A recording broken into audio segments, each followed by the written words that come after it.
Welcome back everyone. Today I'm showing you guys how to make really easy sushi rolls, and they are so yummy and one of my favorite foods. So let's get started. So the first thing that you're obviously going to need is some rice. Now I always use sushi rice, and I just made some and put some in the fridge so they could cool down. Next thing you will need is white rice vinegar, and I only had a bit of vinegar left, so I used lemon juice as well, and some nori sheets, some spinach, sweet potato, and also I heated up some frozen corn. Now obviously you can put whatever ingredients you want into your sushi. I would probably say sweet potato or avocado. Those two are my favorites. So I'm just putting the rice into a big bowl so I can mix it up with the vinegar and a bit of the lemon juice. I prefer vinegar always, but because I just didn't have enough, I just added some lemon juice.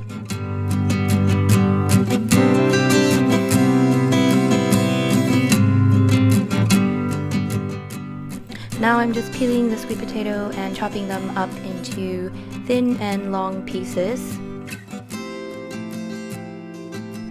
Now if you have a rolling mat you can use it, but honestly I don't really feel the need to use it, especially if I'm just making these seaweed on the outside rolls. I think the rolling pins are definitely more useful for seaweed on the inside and the rice outside. So this roll, this one that I'm making right now, I kind of screwed up and added way too much rice and didn't add a little space at the very end, which I'll show you later. And so this one just turned out a little bit of a fail. But this is kind of what not to do when you're making sushi. So I'm just adding the spinach and the corn, and then I decided to stop there because it just looked too fat already. And as you can see, I'm struggling a little bit, but I did end up rolling it, but the end just didn't stick together because I didn't add enough space. So yeah, it just kind of turned out to be very difficult to cut, and it just exploded everywhere. For this one I actually learned my lesson, and I left a space in the seaweed without the rice so that the seaweed can actually stick together and actually make a roll that doesn't explode everywhere. So yeah, you can see that in a little bit. As you can see at the very end, there's a little edge that doesn't have rice on it.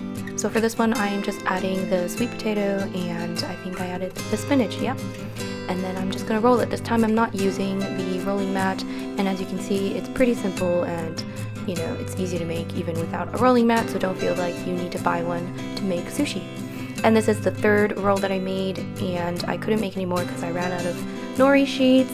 And as you can see for this one as well, I left a little space at the end, and I am adding all the ingredients here. I have the spinach, sweet potato, and the corn.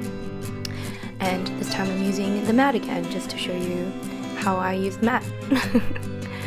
It's pretty straightforward. It's really easy. If I can do it, anyone can do it.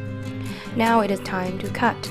So I usually always wet the knife with water so that it is easy to cut and it won't stick to the rice too much, and I just find it a lot easier when the knife is wet.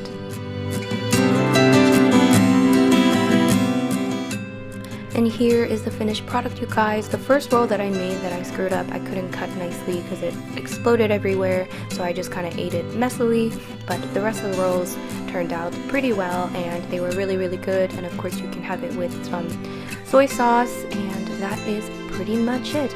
I hope you guys enjoyed this video. Make sure you give it a thumbs up, make sure you subscribe if you haven't, and I'll see you guys in my next video. Bye bye.